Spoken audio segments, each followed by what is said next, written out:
Your kids can eat when they get home. My mom said so. I walked out and never came back and left them to face the consequences of how they treated us. The waiter hadn't even finished pouring the water when my mom made her declaration. Your kids can eat when they get home, she said with a light flick of her wrist, tossing a pair of cheap paper napkins across the table like she was doing us a favor. My daughters, who had just come from soccer practice, still in their uniforms, looked down at the napkins, then up at me. Across the table, my sister's girls were already unwrapping neat little to-go boxes with gold foil lettering. $165 pasta dishes from some boutique Italian spot, and slices of tiramisu stacked like little edible towers. Her husband laughed a little too loud. Should have fed them first, he said, not even glancing at me.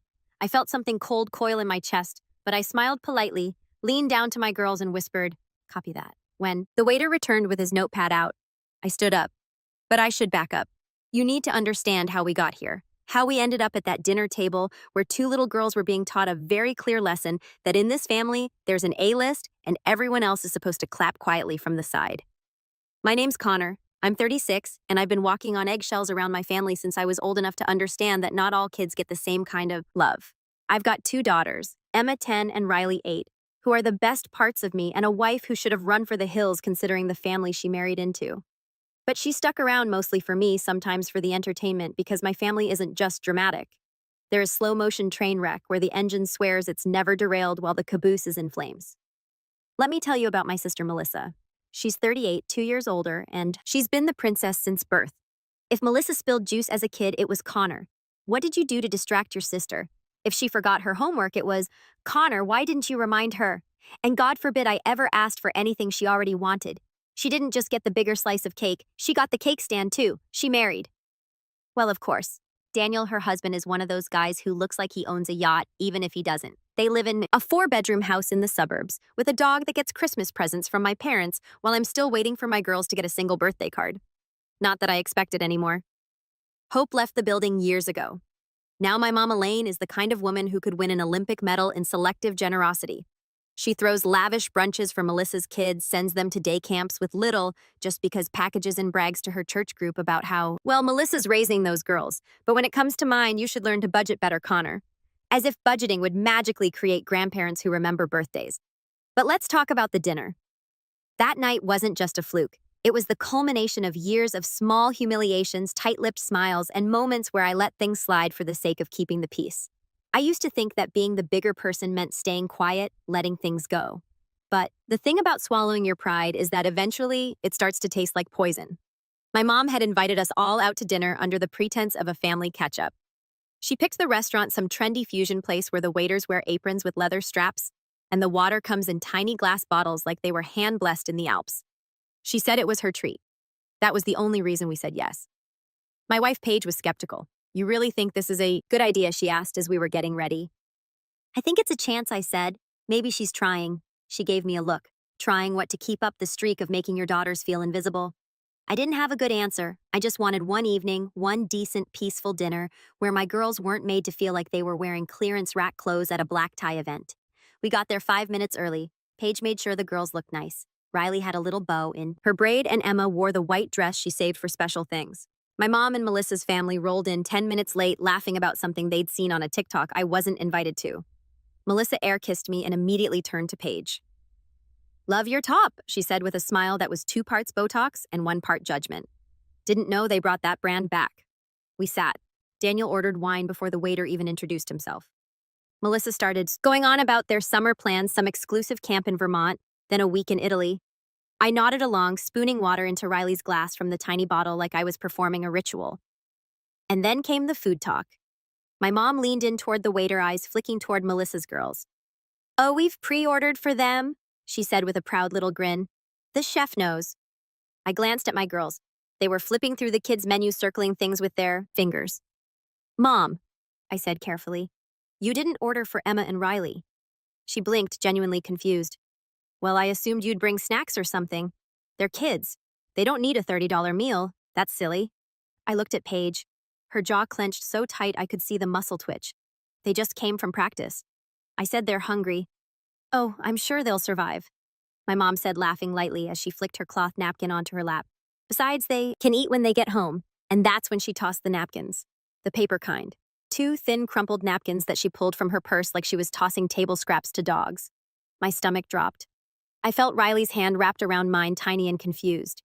Then Daniel laughed. Should have fed them first. He actually chuckled like it was some cosmic joke that I hadn't properly prepped my kids for a dinner they were invited to. I leaned toward the girls, squeezed their hands, and whispered just loud enough for Paige to hear too. Copy that. And then the waiter came back, notepad in hand, smiling politely, ready to take orders. I stood up. The waiter looked up at me, surprised. I don't blame him. It's not every day a guy stands upright when everyone else is about to pretend nothing weird just happened. Everything all right, sir? He asked. I nodded politely. Would you mind giving us a moment? He gave a quick nod, stepped back with a waiter's well-trained discretion, and disappeared toward the kitchen.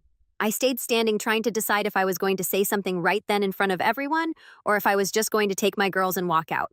I looked at Emma, who was still holding her menu like she wasn't sure if she was supposed to put it down or keep pretending she was part of this meal. Riley was whispering something to Paige, who was holding it, together barely.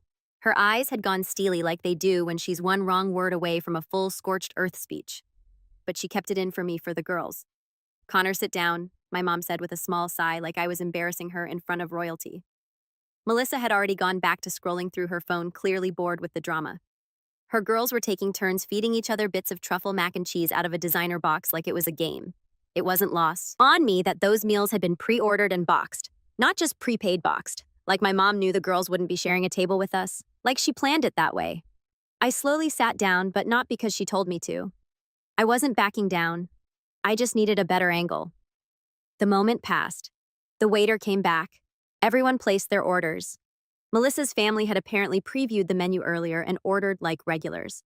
Paige and I let the girls order the only 2 things on the menu under $20, a margarita flatbread and a side of fries. We didn't want to make a scene. Not yet. I needed to gather my thoughts to understand if I was seeing this clearly or just letting old feelings twist a new wound. Turns out I wasn't overreacting. If anything, I was late. The meal went downhill faster than I expected. My mom spent the entire appetizer round asking Melissa's daughters about their accomplishments. One had just done a piano recital. My mom pulled out her phone to show everyone a video. It played loudly, echoing across the restaurant while Melissa beamed. My daughters leaned in, curious. My mom didn't show them, just turned the phone back to herself when the song ended and said, "She's gifted. You know, not every child has that." I opened my mouth to say something, but Paige gently tapped my hand. Later, she whispered. Then the discussion turned to school awards. Melissa's youngest apparently won a school-wide reading competition. Great, that's wonderful. But Emma was just named Student of the Month at her school for kindness. And I knew my mom had seen the picture I sent, the one where Emma's holding a little certificate, smiling ear to ear. I brought it up quietly, casually. That reminds me, I said, Emma just got Student of the Month. Her school does these monthly shout-outs. It was for kindness. My mom didn't even blink. That's nice, she said, taking a sip of her wine. Then she turned to Melissa's husband. Did you see the TikTok I sent you of the dog that barks the alphabet? Paige squeezed my hand under the table. It was that or break her wine glass. I looked at Emma. Her face fell just slightly. Not all at once. Just that slow drop of someone realizing they aren't interesting enough to be celebrated. I knew that look. I'd worn it myself for most of my childhood. The enter came. The food was good, sure, but by then I had lost my appetite. The waiter set the girls' plates down, flatbread and fries, and I saw the way he glanced at the boxed meals in front of Melissa's daughters. I could tell he was putting it together too. One of those subtle moments where someone outside the family notices just for a second that something feels off. Halfway through the meal, my mom leaned toward Melissa. Should we tell them? She asked with a sly smile. I set down my fork. Tell us what? Melissa beamed. We're taking the girls to Disneyland this fall. Surprise trip. Just the 4 of us. My stomach flipped. Paige straightened in her seat. You're taking your girls? Paige asked slowly. Melissa shrugged like it was no big deal. Yeah, Mom and I planned it last week. Flights are already booked. I looked at my mom. She was already nodding. I figured it would be too expensive for you guys, she said, not unkindly, just matter of fact. And with your work schedule and everything else, I stared at her. You planned a family vacation and didn't even tell us. It's not a family vacation, she said with a small laugh. It's a treat for the girls. Our girls are your granddaughters too, Paige said, her voice suddenly ice. They love Disneyland. I'm sure they'll get to go someday, my mom said, waving her hand like it was a minor inconvenience. It's not a big deal. Emma looked down at her lap. Riley blinked rapidly like she was trying not to cry. I felt something twist inside me. Shame, rage, regret, forever thinking tonight could be different. Melissa leaned in, clearly enjoying this part. I'm sure we'll take lots of pictures. We'll send them to you. And that's when I snapped. I stood up again. Paige didn't stop me this time. I need a minute, I said. I walked outside, hands shaking. It was a warm night, but I was freezing. Not from the weather, just that hollow cold that settles into your chest when you realize something for the last time. Because that's what was happening. I wasn't shocked by the favoritism. I wasn't even surprised by the cruelty. What hit me hardest was the fact that I had seen it coming and still walked into it, still let my girls believe they were going to be part of something they were never invited to. And the worst part, it wasn't even new. It was a rerun of my entire life. I remember birthdays growing up where Melissa would get the full parade balloons, banners, cakes from specialty bakeries, and I'd get a card signed, Love Mom, with a $10 bill and no cake. I remembered parent-teacher nights where my mom gushed over Melissa's C in math while ignoring my science trophies. I remembered being told boys don't need that much attention and don't be jealous, be helpful. I thought it would be different with my girls. I thought becoming a father would finally give me some leverage, some way to rewrite the script. But you can't rewrite a story if the author never changes. I stayed outside for a long minute. Then Paige joined me, her arms crossed, jaw tight. You okay? She asked. I shook my head. No, but I know what to do. She raised an eyebrow. What does that mean? I didn't answer. Not yet. Because revenge when it's deserved doesn't come in one explosive moment. It simmers. It builds, and I had just found my spark. I walked back in. Melissa was laughing at something Daniel said. My mom was swirling her wine like she was the queen of a table that existed solely to orbit her. My daughters were sitting quietly side by side, eating flatbread like it was some kind of test they had to pass without speaking. And I watched them, those two sweet, patient girls. And I made a silent promise. This wouldn't happen again ever. I sat down, slowly. My mom glanced at me, still sipping her wine. You all right, dear? I smiled. More than all right. And that's when the waiter returned to ask about dessert. And that's when I said something that would turn the entire night upside down. The waiter hovered near our table, still waiting for someone to confirm the dessert order. Melissa's kids were bouncing in their seats, loudly requesting the chocolate dome with the caramel explosion like they'd been rehearsing the moment. My mom leaned in again with that signature smirk that always accompanied her worst behavior, like she was starring in a sitcom only she found funny. I didn't break eye contact with her when I said, actually, we're going to hold off on dessert. The waiter nodded and glanced at my mom, who waved him away like a servant in an old movie. She didn't even bother to hide it anymore. Suit yourself, she said, but don't be surprised when the girls regret missing the best part. I smiled, but it didn't reach my eyes. I was too focused on what was coming because I could feel it.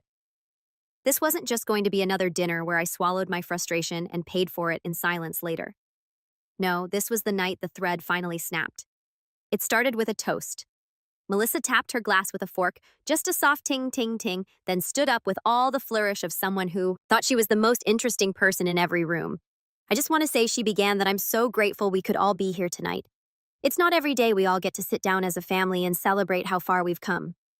Daniel placed his hand on her back with all the supportive husband energy of a man who never had to work for his approval.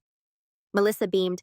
Mom, thank you for putting this together, for always being there for us, for supporting our girls, and everything they do for going above and beyond.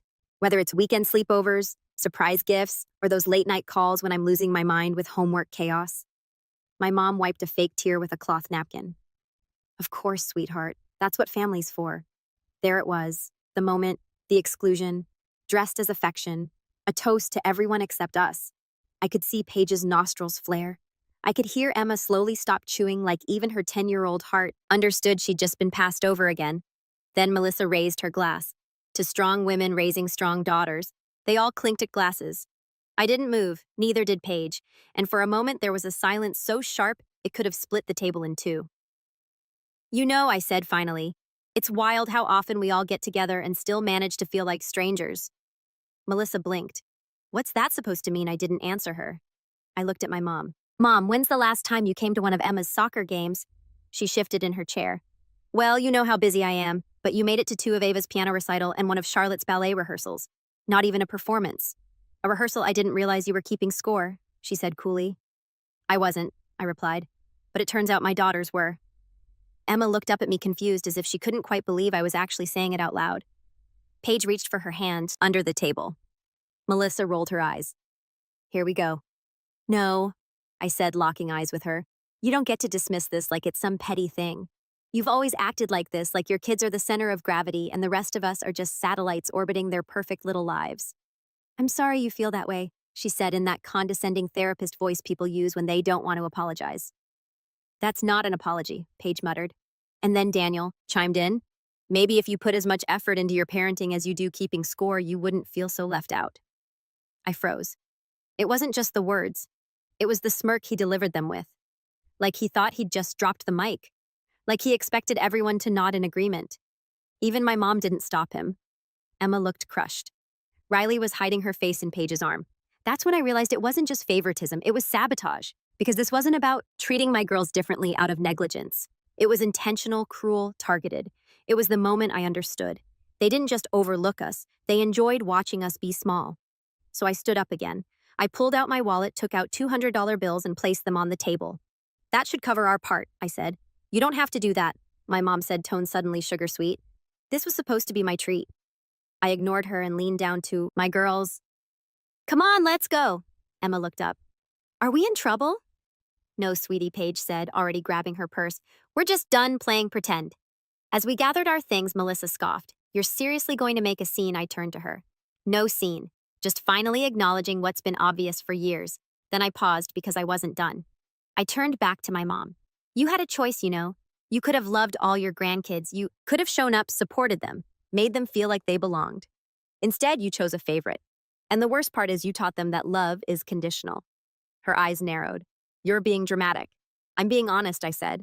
And for once, I'm okay with you not liking what you hear. We walked out before anyone could reply. The restaurant door shut behind us with a soft click, but the sound echoed in my chest like a cannon. Outside, the girls were quiet. Paige stood beside me, waiting. Where are we going? Emma asked. I knelt down and looked her in the eyes. Anywhere you want. They chose ice cream. Of course they did, because they're still kids. Still sweet. Still hopeful even after being let down again and again. We sat on a bench outside the ice cream shop, their cones melting faster than they could eat them. Paige rested her head on my shoulder. You did the right thing, she said softly. I didn't respond because even though I'd finally stood up for them, I still felt like I'd lost something. That illusion that maybe somehow my family would change, that maybe they'd finally see us. And yet there was a calm in my chest now, a strange, unfamiliar peace. Because when someone shows you who they are, really shows you, you can finally stop pretending. And that clarity, that was the beginning of something new. But I didn't know yet just how much worse things were going to get, because 3 days later I got a phone call that changed everything. 3 days. That's how long the silence lasted. Just long enough for me to convince myself that maybe, just maybe, my exit had sunk in, that maybe my mom would call, maybe Melissa would feel a sliver of guilt, maybe anyone would try to fix what they'd broken. But no. 3 days of nothing, no texts, no calls, no emails, no. Are the girls okay? No. Can we talk? And then the phone rang. I was at work in the middle of checking invoices when I saw the caller ID. Aunt Debbie. Not my mom, not Melissa. Aunt Debbie. I hadn't talked to her in months, maybe a year. But the moment I picked up, I could tell she already knew something had gone down. Connor, she said, voice tight, did you really walk out of your mother's dinner and cause a scene? I took a slow breath. Hi, Aunt Debbie. Nice to hear from you, too. She didn't laugh. Elaine is beside herself. Melissa said, you stormed out, made a dramatic speech about being mistreated, and left them with a huge bill. I rubbed my forehead, already feeling the exhaustion settle in. I paid our share, left $200. Paige and I took the girls out for ice cream. That's not what your mother said. Of course it's not, Connor, she said in that voice only older relatives have, part scolding, part pleading. I know things aren't always fair, but do you really think this is the way to handle it? And there it was. The phrase that makes every adult child of emotional neglect want to scream. Things aren't always fair. As if fairness were the goal. As if we were fighting over the last cookie and not decades of favoritism, gaslighting, and emotional manipulation. I'm not asking for things to be fair, I said slowly. I'm asking for them to stop treating my kids like second-class citizens. There was a pause. I understand, she said, quieter now. But your mom she's proud and she feels hurt. She says you embarrassed her. I nearly laughed. She felt embarrassed. She tossed napkins at my daughters and told them to eat at home while serving Melissa's kids catered meals, then told us they were going to Disneyland without even mentioning it beforehand. If she's embarrassed, maybe she should ask herself why. Debbie sighed. I hate seeing the family fall apart. Then, maybe the family shouldn't have built itself around a golden pedestal with Melissa's name on it. We ended the call soon after, politely, but cold. That night I told Paige about the conversation. She didn't say anything at first, just shook her head and folded laundry in silence. Do you think I overreacted? I asked. She looked up. No, but I think they'll never see it that way. I nodded, already knowing she was right, and that's when it really started to sink in. This wasn't going to be one of those arguments that blows over. This wasn't a misunderstanding to be cleared up over coffee. This was a fracture long overdue and finally split wide open. And like any earthquake, the aftershocks kept coming. A week later, we found out Melissa had posted a Facebook status. Family doesn't always mean blood. Some people just like playing the victim. Upside down face. Underneath were a dozen likes from her friends. Vague comments like, I know this feeling too well, and a sea of passive-aggressive validation. My mom commented a heart emoji. Emma saw it. She was sitting next to me on the couch flipping through my phone because she was showing me a meme from her school's parent group when the notification popped up. She read it, blinked, and asked, Is that about us? I froze. What do you think? She was quiet for a long moment, then she handed the phone back and said, I don't want to go to Grandma's anymore. I nodded. You don't have to. Later that night, Paige and I sat on the porch after the girls went to bed. It was early fall, just starting to get cold, and we had blankets over our laps like we were an old couple waiting out a storm.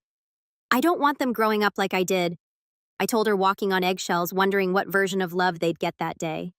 She reached over and squeezed my hand. Then don't let them. That's when I started to plan. Not revenge. Not yet. I wasn't ready for that, but distance. Real distance. No more holidays by default. No more driving an hour just to sit at a table where my daughters were ignored while Melissa's kids opened surprise gift bags. No more passive-aggressive texts. No more guilt trips wrapped in polite language. I started small. First, I pulled out of the group chat, the one where my mom sent daily memes. Melissa shared vacation photos, and no one ever responded when I posted anything about my kids. Left the chat. No announcement. Just Connor has left the conversation. Next, I started politely declining invitations. Baby showers, cousin birthdays, cookouts. Everyone came with the same copy-paste excuse. Sorry, we've got plans that day. Sometimes we didn't, but sometimes peace was the plan. Then I blocked Melissa on social media. Paige did too, not out of spite, just preservation. But none of it stopped the next big blow, because even when you walk away, they find new ways to pull you back in. It came in the form of an envelope, a formal invitation to Melissa's pre-divorce rebirth party. Yes, you read that right. Apparently, she and Daniel were separating. And instead of mourning the end of her marriage, Melissa decided to host a party celebrating her new chapter with a full theme. There was a printed itinerary, a guest list, a dress code Beyoncé, lemonade chic, and a note at the bottom that said, No kids. This is an adult glow-up celebration. Family support is expected. Attached was a handwritten note from my mom. It would mean the world if you came to show her some love. She's really hurting. Let's put the past behind us. I read it twice, then slid the envelope across the table to Paige. She stared at it, blinked slowly, then asked, Are you being punked? I wish. Emma, sitting at the counter doing homework, looked over. What's a rebirth party? It's when people throw a party for themselves to pretend everything's fine, Paige said flatly. I almost smiled. Almost, but something inside me snapped again. Because not only were we being invited to support the same woman who treated my kids like trash, they expected us to forget everything just like that. Pretend nothing happened. Pretend there wasn't a long list of slights and silences and cruel little choices. But I wasn't pretending anymore. That night I didn't sleep. Not really. I kept thinking of Emma's face when she saw that Facebook post, of Riley asking me if she did something wrong when she didn't get a birthday call last year, of Paige holding my hand in that restaurant. As I finally said all the things I'd swallowed for too long, I stared at the ceiling and made a decision. Not just to walk away, but to make it permanent. Not out of anger, out of love. Because real love doesn't have terms and conditions. It doesn't pick favorites. It doesn't vanish when things get uncomfortable.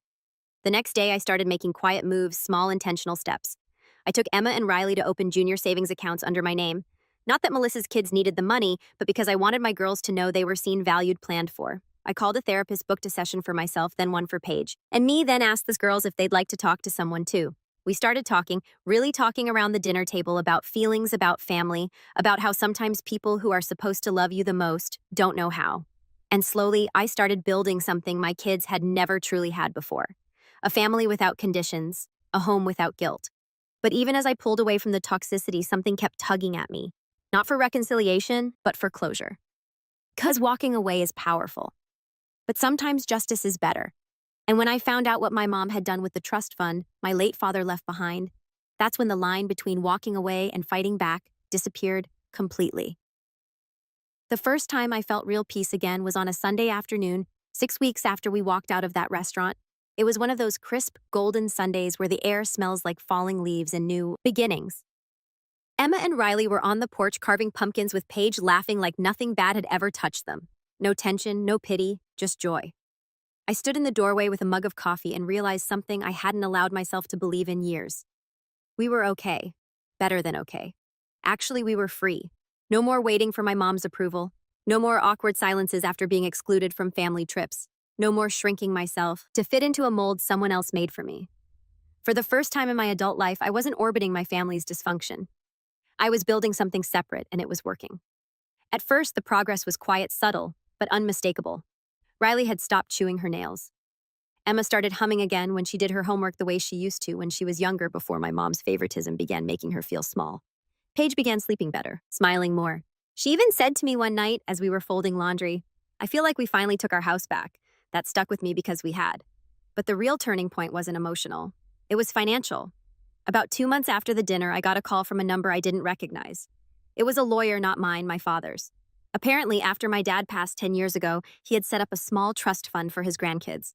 It wasn't a fortune, just under $60,000 total, but it was meant to be evenly divided between all of his grandchildren once they turned 18. And my mom was the trustee.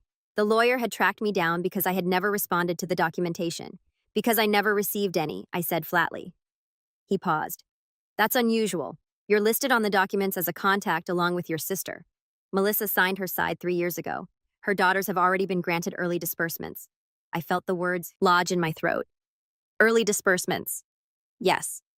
The trustee your mother approved partial early withdrawals for Melissa's children, roughly $10,000 each for extracurricular enrichment and nothing for mine. The silence on the other end of the line told me everything I needed to know. When I hung up, I didn't even tell Paige right away. I sat with it for a few hours, not because I didn't trust her, but because I didn't trust myself to speak calmly yet. My father, who died, believing both of his children would do right by each other, had left a gift for all of his grandchildren, and my mother had stolen from mine. That night, after the girls went to bed, I told Paige everything. We sat at the kitchen table in silence for a long time before she said, "You know what you have to do, right?" I nodded. Yeah, but this wasn't going to be a confrontation. I was done with yelling matches and emotional showdowns. This was going to be surgical. First, I called the lawyer back and asked for everything in writing. The trust documents, the disbursement logs, the signed approvals, the dates. He was professional but helpful, said it would be in my inbox within the hour. Next, I hired a financial advisor. Not a flashy one, just a quiet, sharp woman named Denise, who'd been recommended through a friend. She went through every document, verified every detail, and said, "This isn't just ethically wrong, it might be legally actionable." That word stuck in my head. Actionable. For once, I had the leverage. I had the proof. And I had something Melissa and my mother had always underestimated in me: restraint. While they lived off drama and status, I had spent years observing, studying, biting my tongue. But I wasn't just a silent bystander anymore. In the weeks that followed, I took care of things quietly. Denise helped me set up 2 custodial investment accounts, one for Emma and one for Riley. I matched the disbursements Melissa's daughters had received out of my own savings. Not because I had to, but because I wanted my girls to know they weren't forgotten, that someone had their back even when others didn't. Then I started documenting everything. Every slight, every exclusion, every passive-aggressive message, every financial decision my mom had made as trustee. I wasn't sure yet what I was going to do with it, but I knew I was going to be ready when the time came. And something strange happened during all this. I started winning, not just emotionally, professionally too. Maybe it was the clarity. Maybe it was the fact that I wasn't carrying the weight of old wounds anymore. But my performance at work skyrocketed. I landed a new client that doubled my quarterly commission. I was offered a leadership training spot. I'd been passed over for last year. For the first time, I felt like I was moving through life on purpose. And then about 3 months into our break from the family, I got a text, MLM, "Hey, Thanksgiving dinner at Melissa's this year. Hope you can make it." Girls too. No apology, no acknowledgement, no olive branch, just an expectation, like we'd all reset.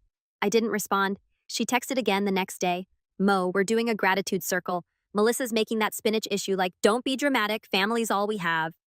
I showed the text to Paige. She shook her head. She still thinks she's the victim. I know I said, but I'm not giving her what she wants. What does she want? To pretend nothing happened? To act like this is just another year where we play along? I'm not playing. And we didn't.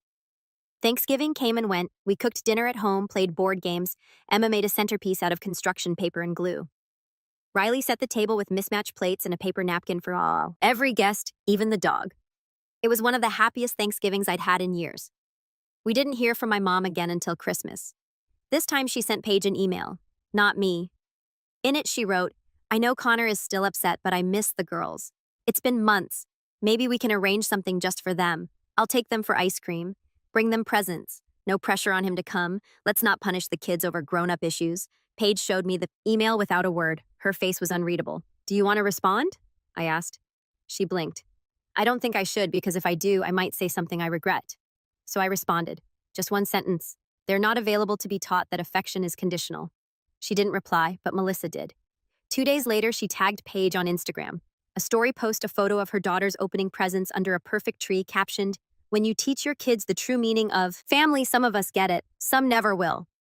I didn't comment. I didn't react because I was already planning something bigger. See, the thing about people like my mom and Melissa is they live for the performance. They need the audience, the praise, the illusion. So I decided to take away their stage. Not with a public takedown, not with screaming or gossip, but with something far more powerful: truth. That January, I submitted a formal petition to the court requesting a change in trustee management for my father's trust, citing breach of fiduciary duty, unequal disbursement, and lack of communication. It wasn't flashy, it wasn't dramatic, but it was loud in all the ways that mattered. I didn't tell them I was doing it. I let the paperwork speak for me, because by then I wasn't looking for justice just for my daughters. I was building proof that love isn't shown in grand gestures. It's inconsistency, accountability showing up. And for the first time, I was doing exactly that. Not just for my girls, for me. And just as I was settling into that peace, just when life started to feel steady again, I got a letter certified legal envelope return address, my mother's lawyer. And when I opened it, I realized she wasn't just refusing to change. She was going to fight. And that's where everything turned again. When the envelope arrived, I thought it might have been confirmation from the court that my trustee petition had been received. I'd been expecting that, but the heavy cream-colored paper and the sharp embossed logo on the upper left corner told a different story. This wasn't an acknowledgement, it was a warning shot. Inside was a letter from my mother's attorney, some gay-haired estate lawyer named Richard D. Marks. Very official, very polite, and very clear.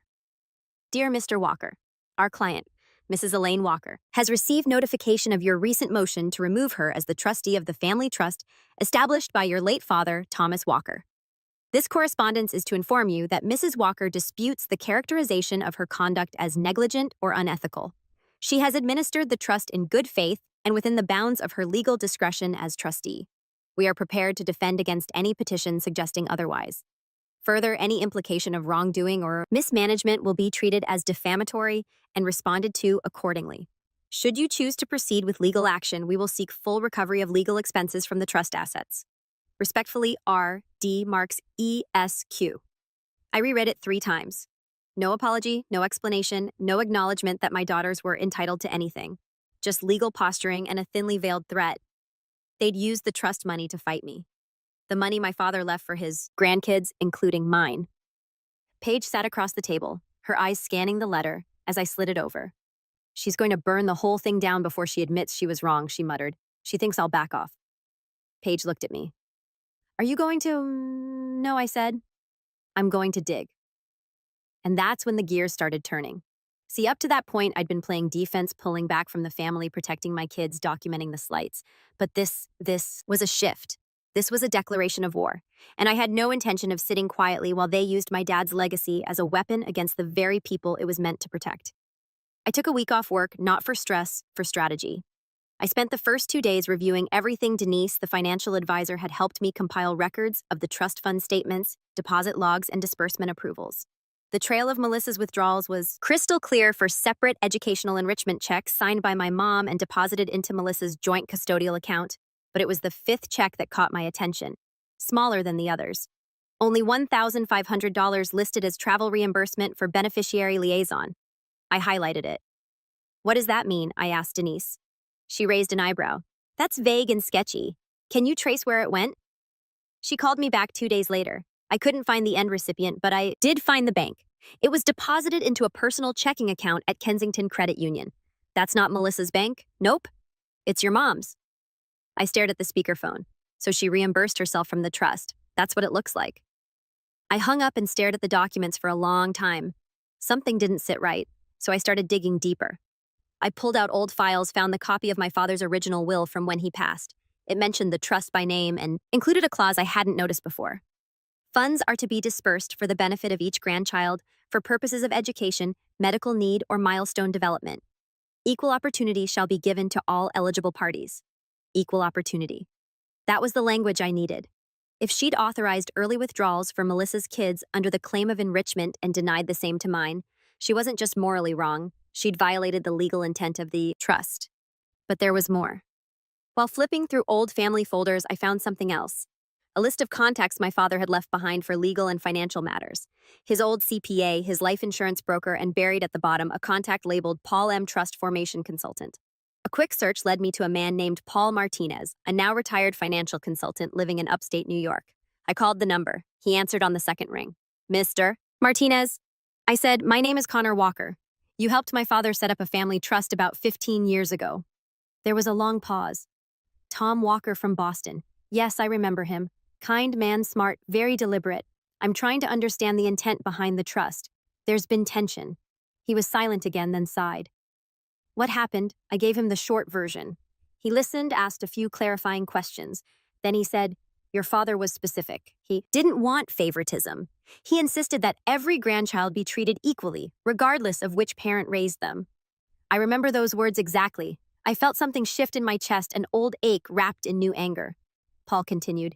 He even built a clause into the structure that allows for reassignment of the trustee in the event of partiality. I sat up straighter. It's in the trust. Yes, but it's in the appendix. Most people don't read that. Far. He offered to send me a scanned copy from his files. I had it in my inbox 2 hours later. Sure enough, there it was. Appendix C, Reassignment Clause. If a trustee is found to have distributed more than 60% of funds to less than 50% of eligible beneficiaries, the trust may be reevaluated and reassigned through a legal hearing with only one petitioning party required. The math wasn't even close. Melissa's daughters had received over $20,000. My daughter, zero. Out of a $60,000 trust, more than 1/3 had gone to one side of the family. And suddenly I wasn't just in a good position. I was in a powerful one because now I had documentation of unequal disbursement. Proof of vague reimbursements deposited into my mother's personal account. A retired trust consultant ready to confirm my father's intentions. A clause that gave me standing for immediate reassignment without needing a majority vote. But even that wasn't the final card. The final card came from an unexpected source. One night, around 10 p.m., I got a message on Facebook from a name I barely recognized. Lindsay Pierce, a friend of Melissa's from high school. We hadn't spoken in over a decade. Her message read, Hey Connor, hope this isn't weird. I know we haven't talked in forever, but I saw your mom at brunch with Melissa a few weeks ago and overheard something I thought you should know. She went on to explain that she'd been seated near them, close enough to hear them talk about Connor's pity party and how he'll back down once he realizes he's not entitled to anything. But the kicker, Melissa had joked about using the trust money before Connor even figured out it existed. She said, I told Mom to funnel the rest through Riley's old dentist if she needed a clean withdrawal. He owes us one. I reread that line 5 times. Riley's dentist, the one she'd stopped seeing 2 years ago after we switched insurance. I went back through the disbursement logs, and there, it was a $2,400 withdrawal labeled dental procedure for RW. I never authorized it, never signed a release. It wasn't my Riley, but it sure looked good on paper. I added it to the evidence folder. Now I had a trail of false expenses, witness testimony, a clause for reassignment, and a paper trail that read of misuse and fraud. I wasn't just on solid ground. I was holding the match and the gasoline. But I didn't light it yet, not until I could ensure it would burn exactly the way I wanted it to. Not just to reclaim what was ours, but to expose what they tried to hide. Because revenge wasn't just going to be about money anymore, it was about truth. The morning of the court hearing was calm, almost unsettlingly so. It had rained the night before and the sidewalks were still wet leaves, plastered against this pavement like little mosaics of orange and rust. The courthouse wasn't big, just a low brick building tucked between a library and a park.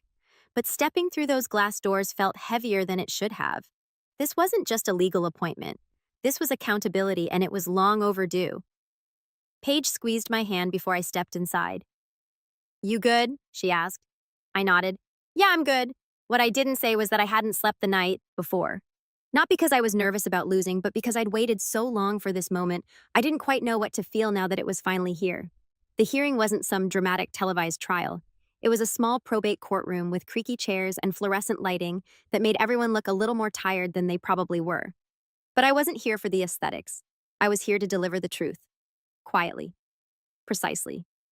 My mother sat across the room from me, dressed in a stiff gray blazer, lips pursed so tightly they looked like they'd been stitched together. Melissa wasn't with her. Apparently, she'd chosen to support from a distance. I imagined her sipping a green smoothie somewhere, convinced this was all just a formality, that I'd lose, that they'd win. And for once, I hoped she stayed confident. I wanted this to surprise them. The judge, a woman in her 60s with silver hair and sharp eyes, called us to order. We're here to review petition number 221. GJ, regarding the administration of the Walker Family Trust. Petitioner, please proceed. I stood every document I needed in a neatly organized folder. Your Honor, thank you. I'm here to request the removal and reassignment of the trustee Elaine Walker on grounds of partial disbursement, financial mismanagement, and breach of fiduciary duty as defined in the original trust document and its appendix C. Elaine shifted in her seat. I passed a printed packet to the clerk, who handed one to the judge. Within this file, you'll find the following. A full disbursement record from the past 5 years showing over 60% of trust funds allocated to the children of one beneficiary, my sister, while my own daughters have received nothing. A scanned copy of the trust appendix clause outlining grounds for reassignment based on unequal distribution. 2 early withdrawals labeled for educational enrichment deposited into a joint custodial account managed solely by Melissa Walker. A travel reimbursement deposited directly into the trustee's personal account, Elaine Walker, without itemized records. A dental procedure billed under my daughter's initials, RW, which I did not authorize. I've included a notarized affidavit from our current dentist confirming that no procedures were performed during that period. The judge's eyebrows lifted at that one, but I wasn't finished. I've also included a written statement from Paul Martinez, the financial consultant who helped draft the original trust, confirming that my father's intent was to provide equal opportunity to all grandchildren, not discretionary favoritism. I sat back down. Elaine didn't stand right away. Her lawyer, Richard Marks, rose first. We dispute the characterization of my client's actions as malicious or negligent. The trustee operated within her discretion and believed she was acting in the best interest of the trust. The judge held up a hand. Mr. Marks, the math is not in your favor. He tried again. There were unique circumstances. One of the beneficiaries expressed more immediate financial need for educational purposes. She requested it. I interrupted, keeping my tone level. My mother approved it and never once offered the same to my daughters. Elaine stood then, face tight. I didn't think you'd want the money, Connor. You've always acted like you're too proud for help. And yet you gave thousands to Melissa's children without asking. Melissa's children had needs. So do mine. The judge tapped her pen against the desk. Miss Walker, your role as trustee is not to determine who deserves more. It's to uphold the trust's stated purpose, which is clearly to benefit all grandchildren equally. Elaine's mouth opened, then closed. For the first time, she looked shaken. The judge flipped through the pages for a moment, then looked up. I am granting the petition. Effective immediately, Elaine Walker is removed as trustee. The court will appoint a neutral fiduciary to oversee remaining disbursements. Furthermore, I am ordering a forensic audit of all transactions related to the trust over the past 5 years to determine if additional legal action is warranted. It was quiet enough to hear the air vent humming. I didn't smile, I didn't gloat, but inside I felt light. Afterward, I walked out into the cold air and took a long breath. Paige was waiting at the curb. When she saw my face, she already knew. I got in the car, said nothing, just held her hand as we drove. A week later, the fallout started. Melissa texted me first. Melissa, did you really have Mom removed from the trust? This is going to ruin her. You are disgusting. Then she posted a screenshot of a Bible verse to her Instagram story, something about forgiveness. Then something about betrayal. Then a story of her kids playing in a new backyard inflatable pool with the caption, "We rise anyway." I didn't respond. Because I didn't need to. The court-appointed trustee reached out 2 days later to confirm that pending disbursements would be frozen until the audit concluded. Paige and I sat down with the girls and explained what happened carefully. We didn't use words like stolen or corrupt. We told them that their grandpa had left something behind for them, and now it would finally be shared fairly. Emma asked, "Did Grandma know that before?" I nodded. She thought for a second, then said, "Then I don't want her presents anymore." Riley added, "Me neither, but can we still do ice cream?" We laughed, said, "Yes," and just like that, that chapter closed, but something else opened something better. A few weeks later, I got a check in the mail, not from the trust, but from a client I'd helped months earlier who had closed a major deal. Attached was a note. "Connor, your clarity and honesty changed how we approached everything." I know you didn't ask for anything in return, but I wanted you to know how much that meant. Please use this however you'd like for your family for their future. It was for $12,000. I used it to start 2 Roth IAS for Emma and Riley. Put the rest toward a vacation, our first real one in years. We didn't go to Disneyland. We went to a cabin in the Smoky Mountains, spent the days hiking, laughing, playing card games by the fire. And not once did I think about my mom. Because the thing about revenge is, it doesn't always have to look like fire and fury. Sometimes it looks like peace. It sounds like laughter. It feels like standing in the middle of your life and realizing you don't owe anyone your silence anymore. And I wasn't done because there was still one more card I hadn't played. The one that would finally expose exactly who Elaine Walker really was. And once I played it, she'd never be able to hide behind family again. The final card I held wasn't forged in court or bank statements. It was truth, plain, unvarnished, and brutal. And it came from a place my mother had never expected her own past. A few weeks after the court removed her as trustee, the audit began. It was out of my hands. By then managed by a neutral fiduciary just like the judge ordered. But I'd submitted everything I had. Copies of shady transactions, the misappropriated dental payment, the travel reimbursement, and of course the statement from Paul Martinez, the trust consultant. I thought that would be the end of it until Paul called me again. I was going through some of the old records, he said, and I found something I think you should see. Your father left a letter. It wasn't meant to be opened unless there was a dispute over the trust. A letter, I asked. Yeah. It was addressed to the trustee, Elaine, but with a note that said open only if the kids fight. I figured given recent events, well, you have a right to see it now.